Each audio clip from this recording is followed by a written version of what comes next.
الحمدللہ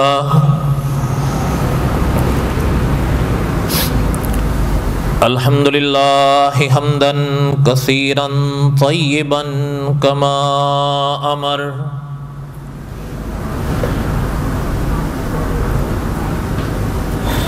واشہد ان لا الہ الا اللہ وحدہ لا شریک لہ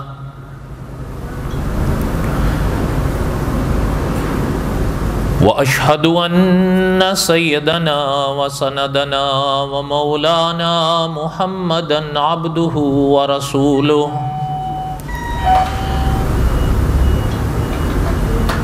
اما بعد اعوذ باللہ من الشیطان الرجیم بسم اللہ الرحمن الرحیم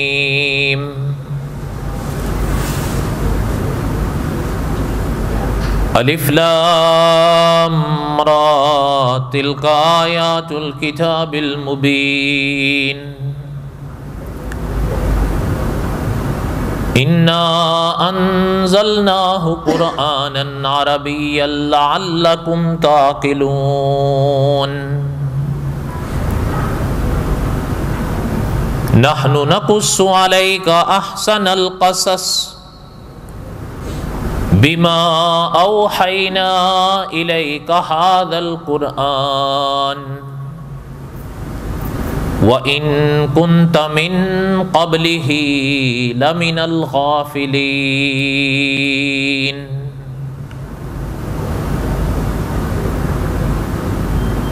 إِذْ قَالَ يُوسُفُ لِأَبِيهِ يَا أَبَتِ إِنِّي رَأَيْتُ أَحَدَ عَشَرَ كَوْكَبًا وَالشَّمْسَ وَالْقَمَرَ رأيتهم لي ساجدين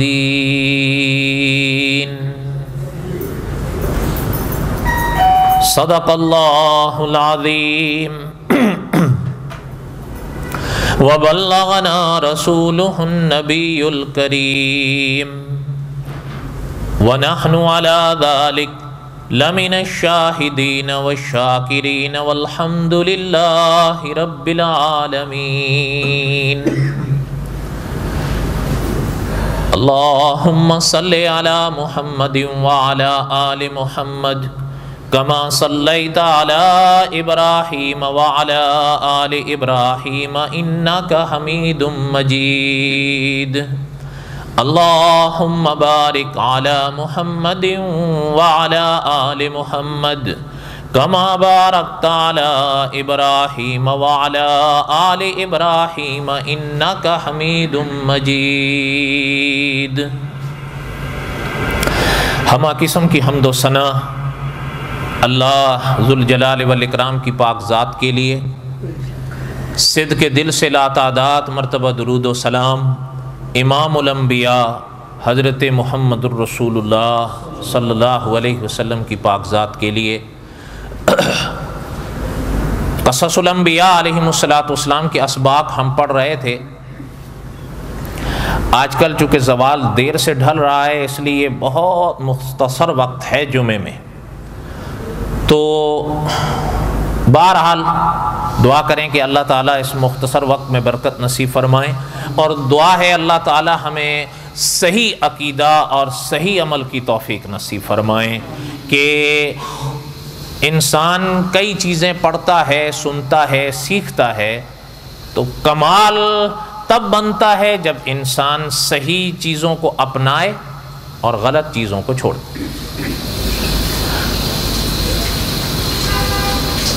گزشتہ درس حضرت یوسف علیہ السلام کا ہم یہاں تک پڑھ پائے تھے کہ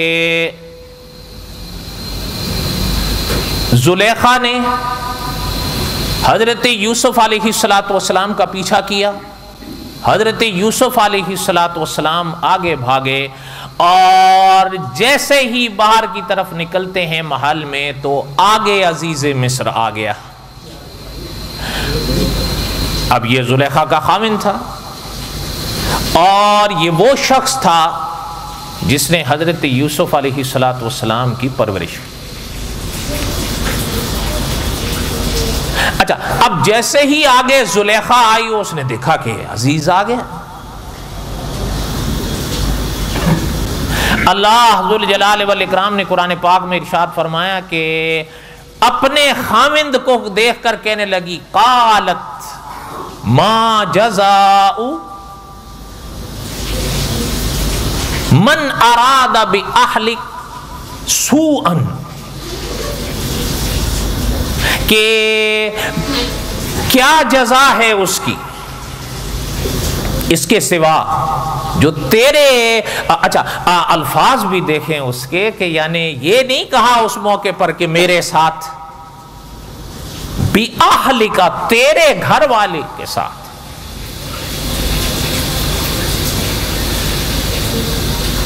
سوءً یعنی برا ارادہ، جس نے تیرے گھر والے کے ساتھ برا ارادہ کیا ہو اس کی اور کیا جزا ہے؟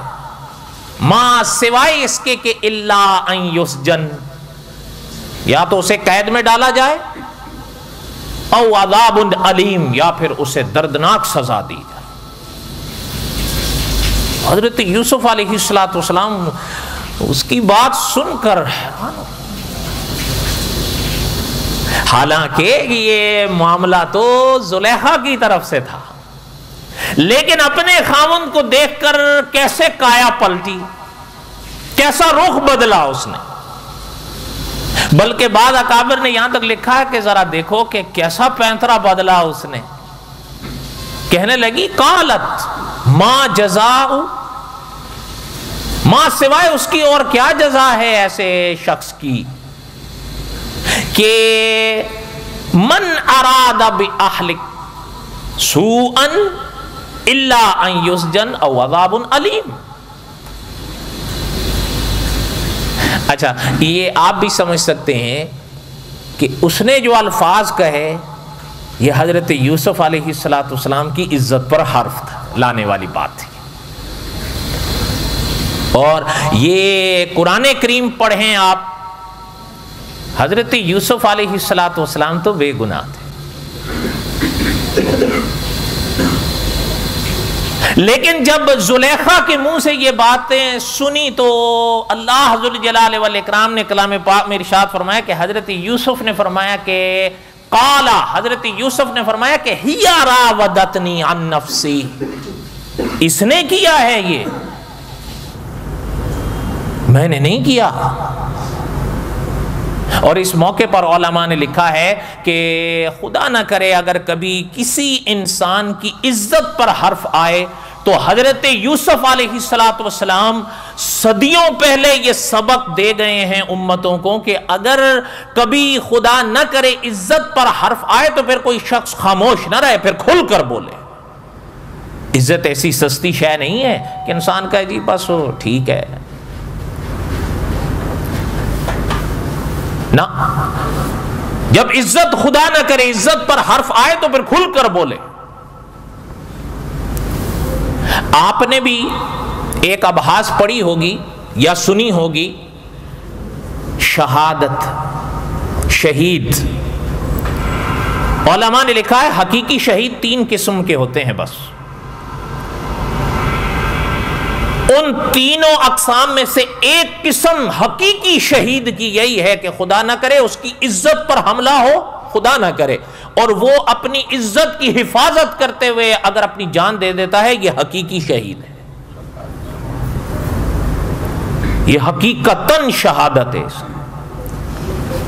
ان 3 اقسام میں سے ایک یہ پتہ چلتا ہے عزت کوئی سستی چیز نہیں. آپ نے بڑی پرانی کہاوت ہے، شاید سنا ہو یا سنی ہو، کہ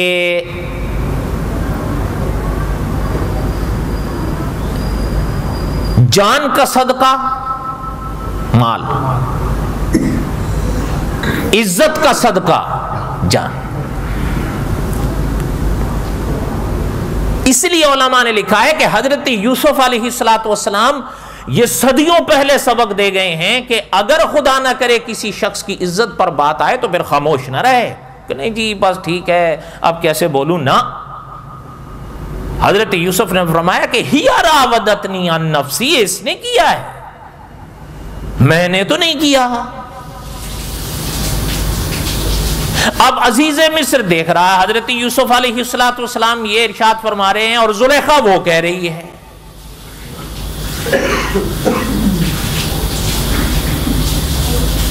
فرمایا وشاہد شاہد من اہلہا ان کان قمیصہ قد من قبل۔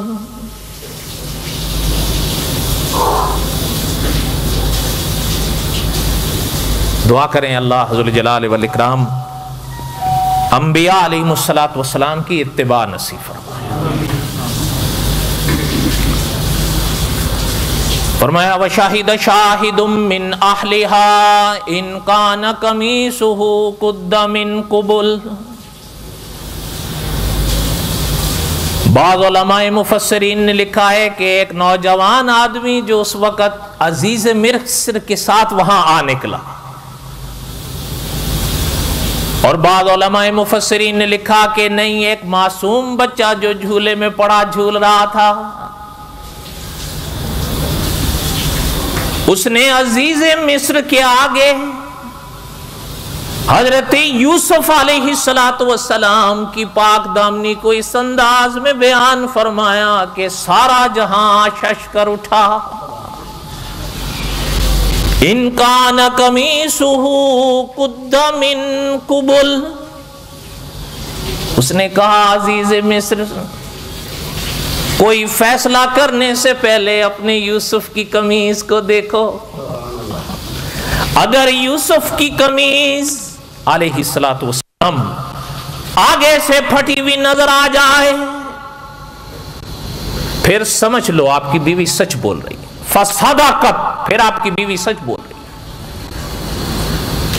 وَإِن كَانَ قَمِيصُهُ قُدَّ مِن دُبُرٍ، اور اگر حضرت یوسف کی قمیص پیچھے سے پھٹی ہوئی نظر آ جائے تو پھر مان لو کہ فَكَذَبَتْ، جھوٹ بول رہی ہے۔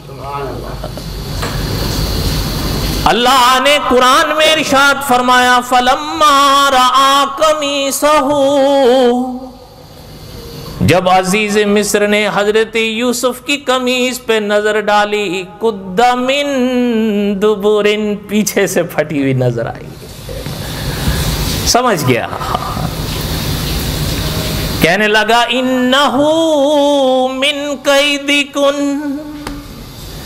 یہ تمہارا فریب ہے زلیخا، ان کیدکن عظیم، تم جو ہو نا، تم لوگوں کے جو فریب ہیں یہ بڑے ہوتے ہیں۔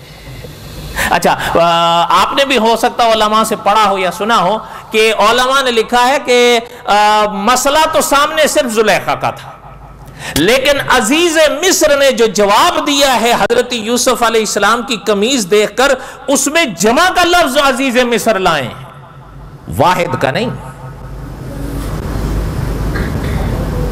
وہ کیوں؟ حالانکہ بات تو زلیخا کی ہو رہی تھی، تو وہاں جمع کا لفظ کس لیے لایا؟ تو علماء نے لکھا ہے کہ عزیز مصر سمجھ گیا تھا کہ یہ جو کچھ کیا گیا ہے یہ تنہا زلیخا کے بس کا کام نہیں ہے، اس کی خادمہ بھی ساتھ میں شامل، اس لیے وہ سب کو لے کر آئے اس جملے۔ اب حقیقت تو سمجھ گیا، اب حضرت یوسف علیہ السلام کی طرف رخ کر کے کہنے لگا یوسف یوسف عارض عن ھذا، یوسف جانے دو اس بات کو، چھوڑ دو، اس لیے کہ علماء نے لکھا ہے کہ بات باہر نکلتی ہے یا بات بڑھتی ہے تو عزیز مصر کی بھی تو عزت کا مسئلہ ہے، اس کی بیوی تھی،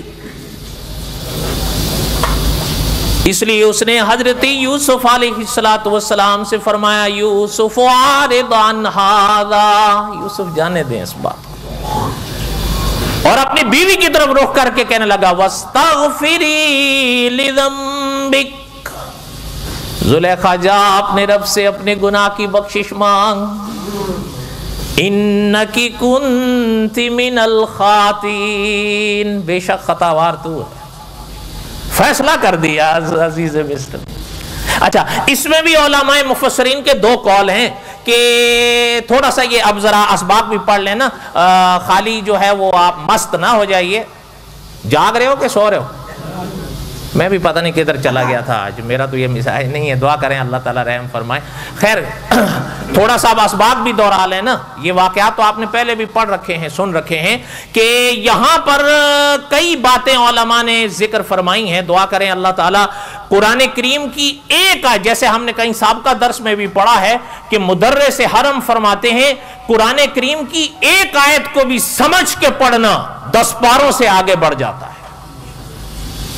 انسان 10 پارے پڑھ لے اور سمجھے ایک آیت بھی نہیں تو پھر وہ بات تو نہیں ہوتی۔ ہاں پڑھنے کا، تلاوت کا ثواب تو ملتا ہے، لیکن سمجھ کے پڑھنا کوئی اور بات ہوتی ہے۔ علماء نے یہاں کر کئی سوالات اٹھائے ہیں اور ان کے جوابات دیے ہیں۔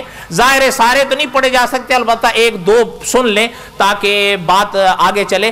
یہاں پر جو ارشاد فرمایا گیا وَشَهِدَ شَاهِدٌ مِّنْ أَهْلِهَا إِنْ كَانَ قَمِيصُهُ قُدَّ مِنْ قُبُلٍ، یہاں پر جس شاہد کا ذکر کیا گیا ہے وہ کون تھا؟ جیسے میں نے ابھی خلاصے کے طور پر پڑھا کہ بعض علماء مفسرین نے لکھا کہ وہ ایک نوجوان آدمی تھا، لیکن دوسرے علماء نے فرمایا کہ نہیں، وہ ایک معصوم بچہ تھا جو جھولے میں پڑا جھول رہا تھا، اس نے گواہی دی تھی۔ اب دو قول آ گئے، فیصلہ کس پر ہوا؟ ایک بات۔ دوسری بات، جیسے اس کا تو خیر میں نے خلاصہ کر ہی دیا کہ بات تو صرف زلیخا کی تھی، لیکن عزیز مصر جمع کا صیغہ کیوں لے کر آ گئے؟ حالانکہ زلیخا کی بات تھی، تو اس کا تو خیر میں نے خلاصہ کر دیا۔ تیسری چیز علماء کے ہاں یہ سوال ہوا کہ وَاسْتَغْفِرِي لِذَنبِكَ، اور اس سے پہلے یوسف عَارِضْ عَنْ هَذَا، یوسف علیہ السلام سے اس نے کہا کہ جانے دیں، لیکن زلیخا سے صرف اتنا ہی کہا وَاسْتَغْفِرِي لِذَنبِكَ، اور اگر صرف اتنا ہی کہا ہے کوئی سزا والی بات ہمیں تو نہیں ملی کہ اس نے زلیخا کو دی۔ پھر چوتھا سوال یہ پیدا ہوا کہ وَاسْتَغْفِرِي، یہ لفظ کہ معافی مانگو، آیا کس سے معافی مانگے؟ رب سے، عزیز مصر سے، یا یوسف علیہ السلام سے؟ سوالات سمجھ میں آئے؟ اب سب کے تو جوابات کا یہ وقت نہیں، لیکن خلاصے کے طور پر کچھ نہ کچھ سن لیں، اللہ تعالی رحم فرمائے۔ پہلی بات یہ ہے کہ شاہد شاہد من اہلہا، اس میں کوئی شک نہیں کہ بعض علماء کا فیصلہ یہی ہے کہ وہ ایک نوجوان آدمی تھا جو عزیز مصر کے ساتھ اندر داخل ہوا تھا، اور قرآن پاک میں اللہ ذو الجلال والاکرام کا فرمان یہ بھی ہے کہ وَشَاهِدَ شَاهِدٌ مِّنْ أَهْلِهَا، کہ وہ گواہ جس نے گواہی دی تھی وہ زلیخا کے خاندان کا ہی تھا۔ لیکن اچھا، اب وہ پتہ ہے یہ فرماتے ہیں وہ علماء کہ اگر وہ بچہ تھا تو اس نے جو دلائل پیش کیے ہیں اس نے بات دلیل سے کی ہے۔ إِنْ كَانَ قَمِيصُهُ قُدَّ مِنْ قُبُلٍ وَإِنْ كَانَ قَمِيصُهُ قُدَّ مِنْ دُبُرٍ، ورنہ بچے اس نے تو دلیل سے بات کی ہے تو پتہ چلتا ہے کہ وہ ایک نوجوان شخص تھا، کیونکہ جب اگر بچہ بولے خر کے عادت کے طور پر بچے کا بول دینا کافی ہوتا ہے، پھر اس کے لیے کسی ثبوت کی ضرورت نہیں رہتی۔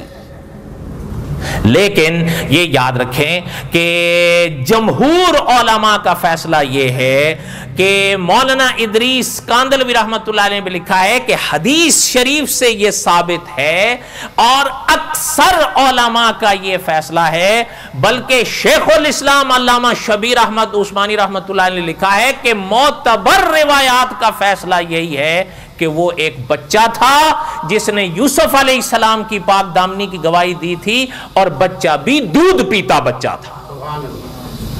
اس لیے مولانا ادریس کاندلوی رحمۃ اللہ علیہ نے فرمایا کہ صحیح یہی ہے۔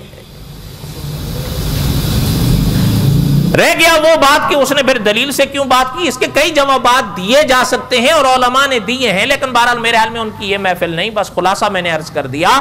اور جس حدیث شریف کا ذکر اس موقع پر مولانا ادریس کاندلوی رحمۃ اللہ علیہ نے کیا ہے، اس حدیث کا ذکر صاحب قصص الانبیاء نے بھی کیا ہے کہ سرکار مدینہ صلی اللہ علیہ وسلم، ہمارے اور آپ کے آقا صلی اللہ علیہ وسلم نے ارشاد فرمایا، کئی ایسے بچوں کا حضور نے ذکر فرمایا کہ جو بچپن مر بولے ہیں، جو بچپن میں بولے ہیں.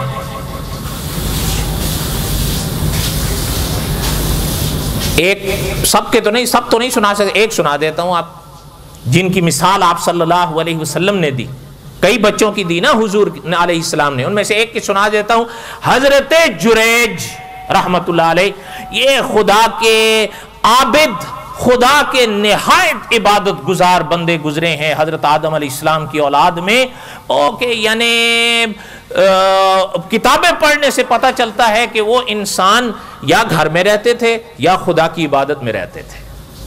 بہت ہوا زندگی کے لیے کوئی چیز کھا لی بس. لیکن ہوا کیا کہ امام نووی رحمت اللہ علیہ لکھتے ہیں کہ اپنا ایک دن نماز پڑھ رہے تھے، اور عبادات میں تو حقیقت ہے، ویسے برا مت مانیے گا، کہ مجھے اور آپ کو تو عبادات میں لذت نہیں آتی، بلکہ کئی تو ایسے ان سے کہیں نا کہ جی نماز پڑھو، کہتے ہیں جی دل نہیں لگتا. لیکن شیخ العرب والعجم فرماتے ہیں کہ یاد رکھنا، نماز پڑھنا ضروری ہے، دل لگنا ضروری نہیں. نماز پڑھو، اللہ کریں گے دل بھی لگ جائے، لیکن جب تک دل نہ لگے نماز میں نہ. اگر میرے ساتھ کہہ دیں نماز پڑھنا ضروری ہے، دل لگنا ضروری نہیں. اچھا ایک بات، دوسری بات سنیں. حضرت گنج مراد آبادی رحمت اللہ علیہ، ان کے جملے آج بھی کتابوں میں ملتے ہیں. مولانا اشرف علی تھانوی رحمت اللہ علیہ ایک دفعہ ملاقات کے لیے گئے. یہ حضرت تھانوی رحمت اللہ علیہ کے الفاظ ہیں.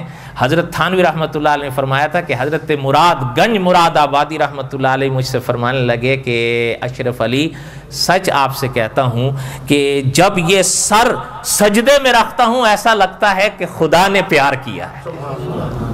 یہ لذتیں اکابر کو ہوتی ہیں، لیکن ظاہر بات ہے آپ اور ہم اس مقام پر تو نہیں، لیکن اس کا معنی یہ تو نہیں کہ عبادات چھوڑ دیں. اور حضرت تھانوی رحمت اللہ علیہ کی شاگرد حضرت عارفی رحمت اللہ علیہ بڑا عجیب جملہ فرمایا کرتے تھے، فرض بھی پڑھا کرو، نوافل بھی پڑھا کرو، کوشش کیا کرو نوافل نہیں چھوڑو، وقت نہ ہو کم از کم 2 ہی پڑھ لیا کرو.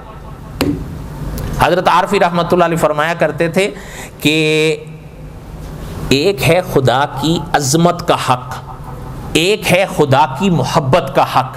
فرمایا یہ جو فرائض ہیں یہ خدا کی عظمت کا حق ہے، اور یہ جو نفل ہیں یہ خدا کی محبت کا حق ہے. فرائض میں اختیار نہیں ہوتا، پڑھنے ہی پڑھنے ہیں. فرمایا یہ تو عظمت کا حق ہے کہ انسان سر تسلیم خم رکھے. سر تسلیم خم کس کو کہتے ہیں؟ سر تسلیم ماننا اور خم یہ تو فرمایا عظمت کا حق ہے، لیکن نفل میں قدرت نے اختیار دیا ہے تو محبت کا حق یہ ہے کہ انسان نفل ادا کرے. تو بہرحال خیر یہ تو ایک ضمن بات آئی. کہنے کا مقصد یہ تھا کہ حضرت جریج رحمت اللہ علیہ ایک دفعہ نماز میں تھے، نماز میں والدہ نے آواز دی، حضرت نے نماز نہیں توڑی. والدہ نے دوبارہ آواز دی، حضرت نے دوبارہ بھی نماز نہیں توڑی. اچھا مسئلہ کیا ہے؟ ویسے اگر ماں یا باپ یا دادا یا دادی یا نانا یا نانی آواز دے دیں تو نماز میں کیا حکم ہے، کیا کرنا چاہیے؟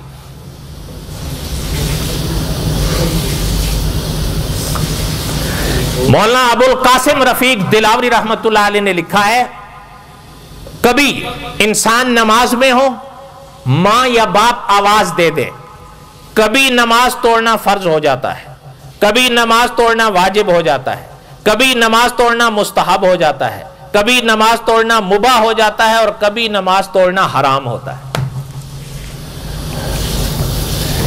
خلاصہ عرض کر دیا ہے، اب ساری تفصیلات تو آپ کو بتا نہیں سکتا میں یہاں. خیر آپ تو ماشاءاللہ ویسے بھی پڑھے ہوئے ہوں گے، کوئی ایسی بات تو نہیں ہے کہ مجھے پتا اور آپ کو نہ پتا ہو، ایسے ہے یا نہیں؟ ایسا ہی ہے، ایسا ہے نہیں، ایسا ہی ہے، تجھے پتا ہے ہمیں نہیں پتا، الٹے راستے سے جاتے ہیں. اچھا خیر حضرت جریج رحمت اللہ علیہ نے نماز نہ توڑی، ماں نے تیسری دفعہ آواز دی، حضرت نے پھر بھی نہیں توڑی. جب نہیں توڑی تو ماں کو غصہ آ گیا. ماں کو جب غصہ آیا تو صاحب قصص الانبیاء امام نووی رحمت اللہ علیہ دوسرے علماء نے لکھا ہے، حضرت کی والدہ کے منہ سے یہ الفاظ نکلے کہ یا خدایا اسے اس وقت تک موت نہ آئے جب تک یہ کسی گندی عورت کا منہ نہ دیکھ لے. اور صاحب قصص الانبیاء نے اس حدیث کی شرح میں لکھا ہے کہ ماں یا باپ کی تو بد دعا ایسے لگتی ہے جیسے گولی لگتی ہے.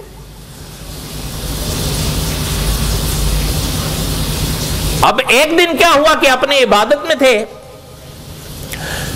کچھ لوگ لگے رہے حضرت کے خدمت میں. حضرت نہ بھی ہوتے, کہیں بار بیٹھک میں یا کسی محفل میں, تو حضرت کو یاد کرتے بعض لوگ بڑے اچھے الفاظ کے ساتھ. اسی طرح شاید خواتین میں بھی کوئی چرچا ہوا.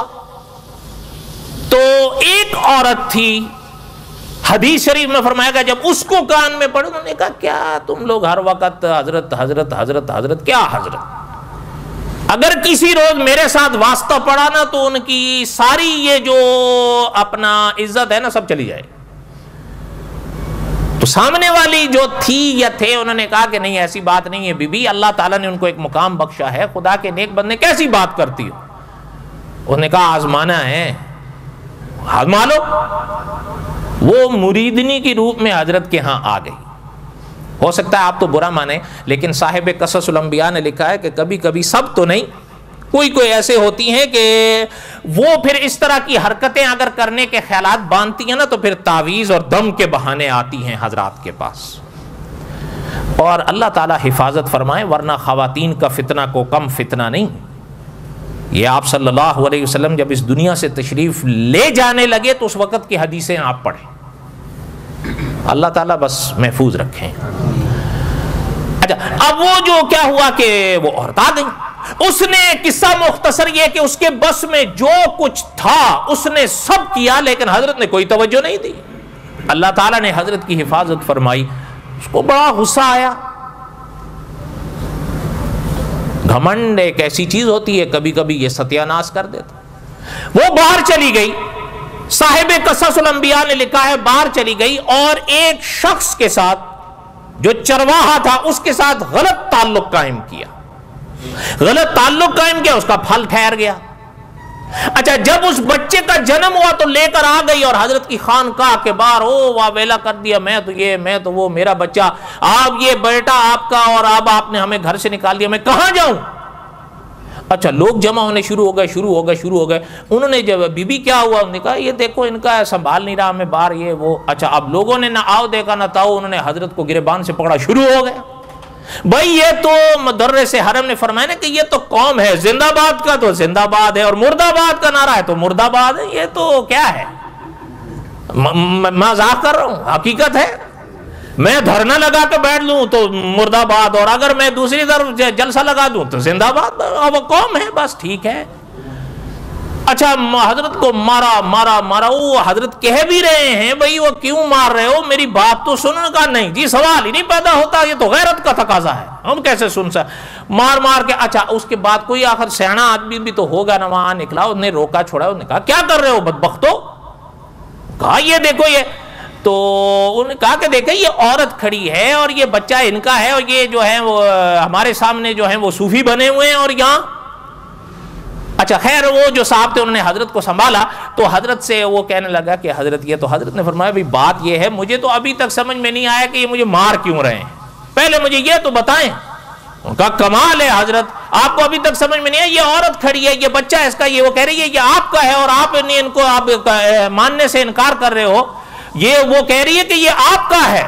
اچھا, حضرت کو جو جوش آیا, امام نووی رحمۃ اللہ علیہ لکھتے ہیں, صاحب قصص الانبیاء لکھتے ہیں کہ حضرت جریج رحمۃ اللہ علیہ کے چہرے پر جو جلال چھایا تو اس بچے کی طرف دیکھ کر حضرت نے فرمایا کہ تکلم ایھا الغلام من ابوکا, اور لڑکے بتا تیرا باپ کون ہے. اس لڑکے نے اسی دن اسی وقت ماں کی گود میں کہا کہ ایک رائی میرا باپ ہے, یہ نہیں ہے.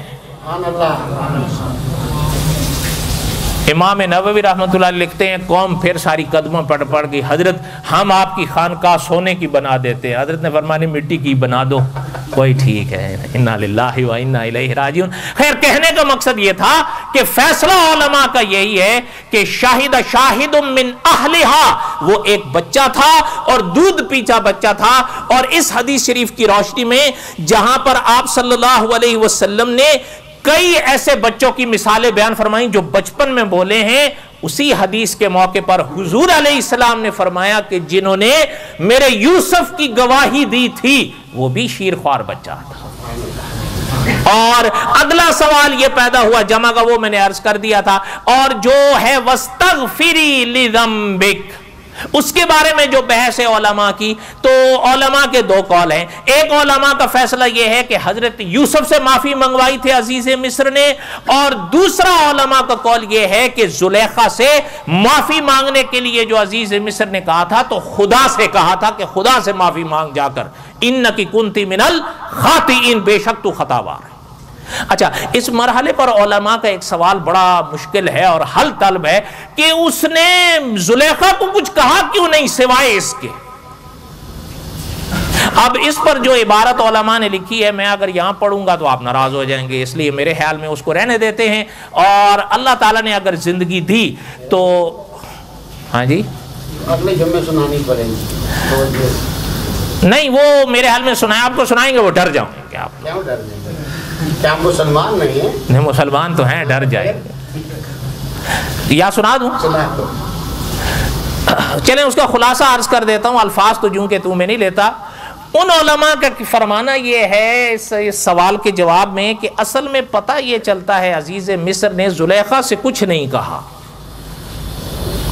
ان کا فیصلہ یہ ہے، اب بہرحال الفاظ بھی ایسے ہیں کہ ہمیں یہ پتہ چلتا ہے کہ عزیز مصر تھا بالکل، سمجھ گئے آپ؟ سمجھ گئے؟ لیکن بہرحال صاحب قصص الانبیاء نے اس جملے کے ساتھ ایسے اتفاق نہیں کیا کہ نہیں، یہ بات نہیں کہ وہ جو ہے وہ تھا، بلکہ بات یہ ہے کہ صاحب قصص الانبیاء کا کہنا یہ ہے کہ وہ جس ماحول میں پلا تھا اس ماحول کو آپ دیکھیں، اس کی بنا پر اس نے جو زلیخا سے کچھ نہیں کہا تو تعجب کی کوئی بات نہیں ہے. اس لیے انہوں نے ان جملوں کے ساتھ تو اتفاق نہیں کیا کہ وہ جو ہے وہ عزیز مصر وہ نہ، ایسا تو بہرحال ہمیں بھی نہیں لگتا. ایک وزیر خزانہ تھا، پھر ایسی بات، پھر ہاں یہ مان سکتے ہیں جو صاحب قصص الانبیاء نے لکھا ہے جس ماحول میں رہا، وہ جس میں پلا، جس میں پڑا، جسے اپنا کہا جاتا ہے نا جدید سوسائٹی، وہ پھر الگ ہوتی ہے. آپ خود سمجھیں. میں آپ سے پوچھتا ہوں، جو پردہ گاؤں میں، دیہات میں یا الحمدللہ سرحد کے علاقوں میں آپ دیکھتے ہیں، کیا وہ پردہ یہاں بھی نظر آتا ہے آپ کو؟ ہماری خواتین کی بات، ان کی نہیں، بولو.